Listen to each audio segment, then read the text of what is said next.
જય શ્રી કૃષ્ણ. આજે આપણે જોવાની ખીચડી બનાવીએ છીએ. એની માટે મેં આખા જોવા લીધા છે અને ઓવરને પલાળી દીધા હતા. જોડે મગની દાળ લીધી છે, એમાં આદુ મરચાં લસણ લીમડી અને મફળીના બિયા લીધા છે. અને તમારે વેજીટેબલ જે નાખવા હોય એ નાખવાનું. મેં આમાં ડુંગળી, ટામેટાં, એક રીંગણ નાનું લીધું છે અને એક તુરિયું કહેવાય ને, તુરિયું એ લીધું છે. તો આને ચોપ કરી દીધું છે, આ બધું રેડી કરી દીધું છે. પણ આને છે ને આપણે અચકચરા ચોપ કરી દેવાના ચોપરમાં, જોડે દાળ લઈને નાખવાનું. પછી સૂકા મરચાં, હિંગ, આદુ મરચાં લસણ બિયા અને લીમડી. વેજીટેબલને નાખી દેવાના, થોડુંક સપડાઈ જાય ત્યારે આદુ મરચાં. હળદર નાખવાની. વટાણા નાખવાના.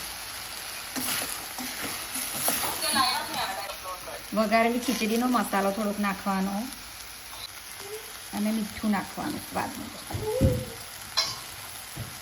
પછી મેં જે ક્રશ કર્યા ને આપણે જુવાર આખા અને મગની દાળ છે એ મેં એડ કરી દીધી. બરાબર મિક્સ કરી દેવાનું.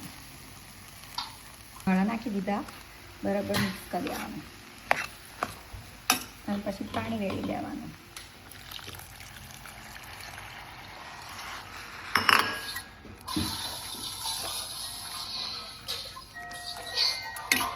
તે પાણી રેડી દેવાનું અને ધીરા ગેસ મીડિયમ ગેસે 5-6 વિસલ મારવાની. કારણ કે જુવારને કૂક થતાં થોડીક વાર લાગે, એટલે 5-6 વિસલ તો મારવી જ પડશે મીડિયમ ગેસે. 5-6 પછી જોવાનું.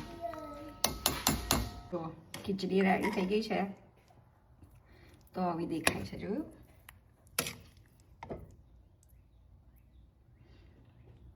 થોડા ક્રશ કરીને એટલે થોડું ખીચડી જેવું લાગે, બાકી સાબુદાણા જેવું થઈ જાય.